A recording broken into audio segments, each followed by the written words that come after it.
आकाशवाणी देहरादून से प्रस्तुत हैं प्रादेशिक समाचार। पहले मुख्य समाचार। मुख्यमंत्री पुष्कर सिंह धामी ने कहा, सरकार चंपावत को आदर्श जिला बनाने की दिशा में प्रयासरत। केंद्र सरकार ने प्रधानमंत्री आवास योजना शहरी के अंतर्गत अब तक कुल 1 करोड़ 18 लाख से अधिक मकान स्वीकृत किए। गढ़वाल मंडल के आयुक्त ने टिहरी के बूढ़ा केदार क्षेत्र में आपदा प्रभावितों से मुलाकात कर हर संभव मदद का आश्वासन दिया। और बाघ संरक्षण के बारे में जागरूकता बढ़ाने के लिए आज अंतर्राष्ट्रीय बाघ दिवस मनाया गया।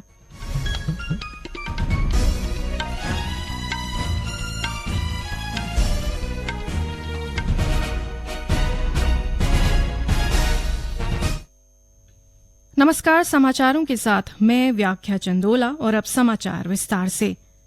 मुख्यमंत्री पुष्कर सिंह धामी ने कहा है कि सरकार चंपावत को आदर्श जिला बनाने की दिशा में काम कर रही है। इसके तहत किसानों और सेब उत्पादकों की आय में बढ़ोतरी करने का लक्ष्य निर्धारित किया गया है। चंपावत में आयोजित सेलिब्रेटिंग एप्पल हार्वेस्ट कार्यक्रम को वर्चुअली संबोधित करते हुए मुख्यमंत्री ने कहा कि सरकार सेब को नई पहचान देने के लिए एप्पल मिशन के तहत 80% सब्सिडी देकर नई सेब नीति बना रही है।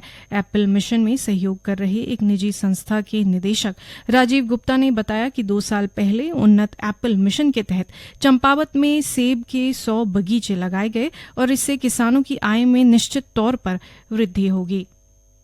माननीय मुख्यमंत्री जी का बहुत बहुत आभार कि उन्होंने हमें उत्तराखंड में काम करने का मौका दिया। हमने 6 साल पहले ये उन्नति एप्पल की योजना उत्तराखंड से शुरुआत करी, जिसका 2 साल पहले हमने चंपावत में भी विस्तार किया। चंपावत में हम तकरीबन 100 किसानों के साथ उन्नति एप्पल पे काम कर रहे हैं और हमारी कोशिश है कि कैसे किसान की पैदावार हम 2 से 3 गुना कर सकें। जैसे ही उसकी पैदावार बढ़ेगी, उसकी इनकम बढ़ेगी, उसके घर का रहन सहन, उसकी बच्चों की पढ़ाई, उसकी हेल्थ, इन सब में इजाफा होगा। किसान कमल गिरी ने बताया कि वे पहले खेती बाड़ी करते थे, लेकिन मुख्यमंत्री के प्रयास से एप्पल मिशन से 2 यूनिट 500 सेब के पेड़ लगाए, जिससे 20 क्विंटल सेब का उत्पादन हुआ। गौरतलब है कि पायलट प्रोजेक्ट के तहत जिले में सेब के 100 बगीचे लगाए गए हैं। इसके अच्छे परिणाम सामने आए हैं। प्रधानमंत्री आवास योजना शहरी के अंतर्गत अब तक कुल 1 करोड़ 18 लाख से अधिक मकान स्वीकृत किए जा चुके हैं।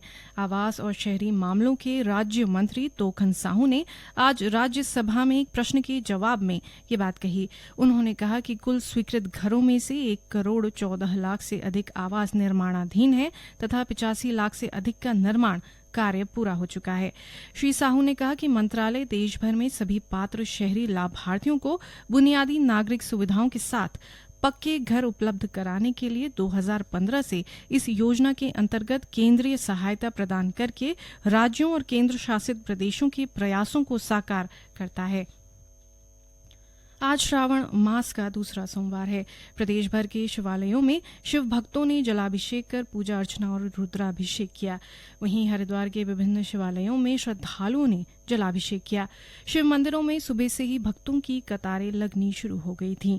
हरिद्वार के प्रसिद्ध मंदिर दक्ष प्रजापति मंदिर, बिल्वकेश्वर मंदिर और अन्य शिव मंदिरों में बड़ी संख्या में श्रद्धालुओं ने जलाभिषेक किया।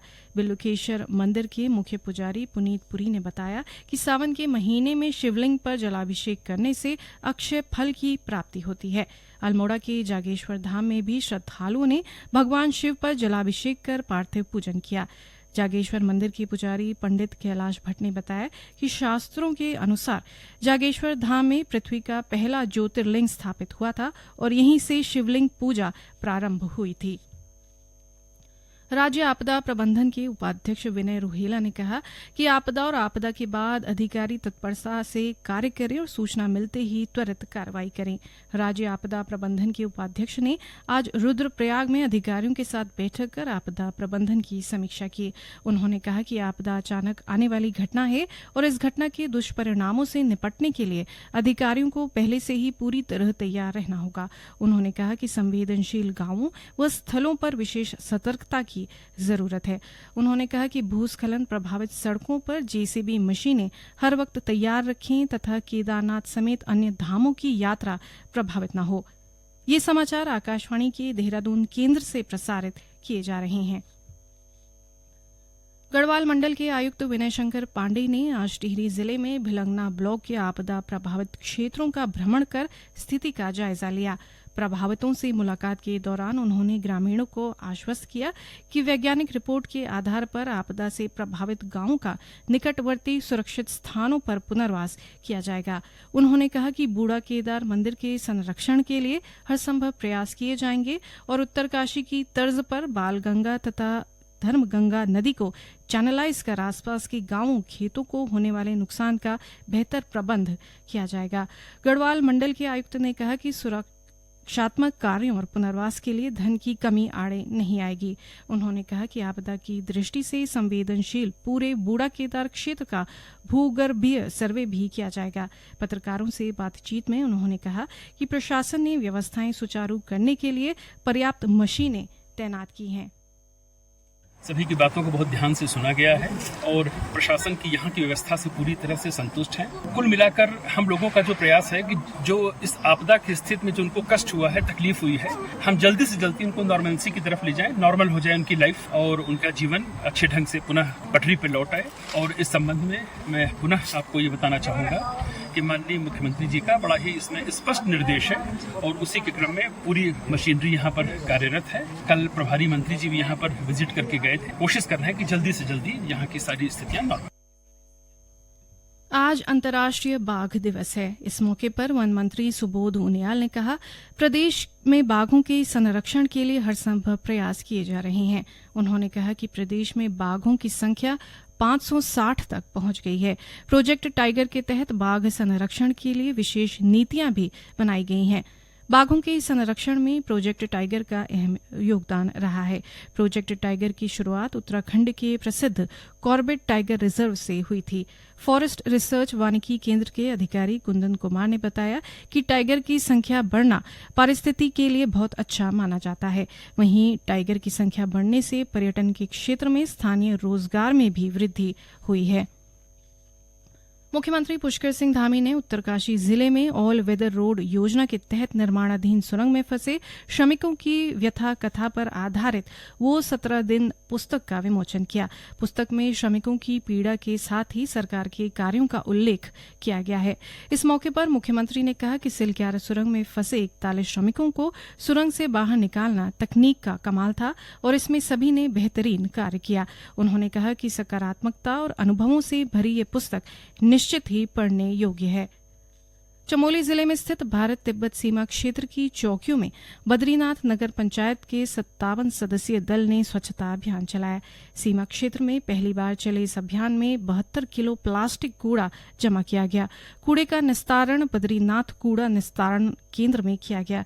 नगर पंचायत बद्रीनाथ के अधिशासी अधिकारी सुनील पुरोहित ने बताया कि बद्रीनाथ धाम और माणा गांव पंचायत को प्लास्टिक कचरे से मुक्त करने के लिए सफाई अभियान चलाया गया।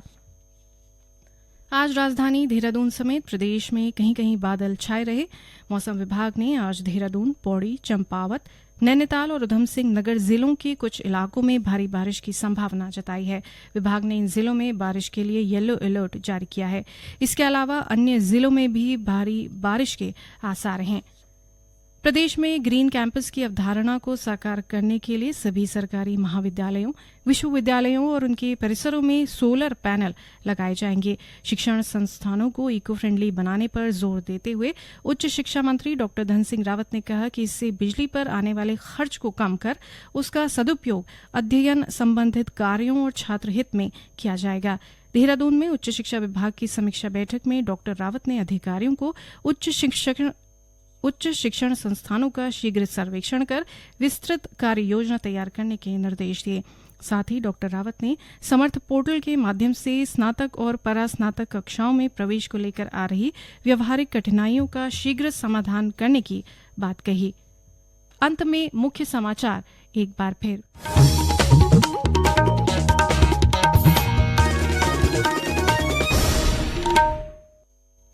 मुख्यमंत्री पुष्कर सिंह धामी ने कहा, सरकार चंपावत को आदर्श जिला बनाने की दिशा में प्रयासरत।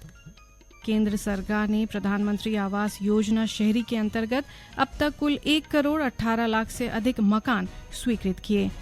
गढ़वाल मंडल के आयुक्त ने टिहरी के बूढ़ा केदार क्षेत्र में आपदा प्रभावितों से मुलाकात कर हर संभव मदद का आश्वासन दिया।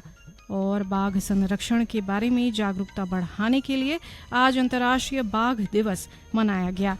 इसके साथ ही प्रादेशिक समाचार का ये बुलेटिन समाप्त हुआ। नमस्कार।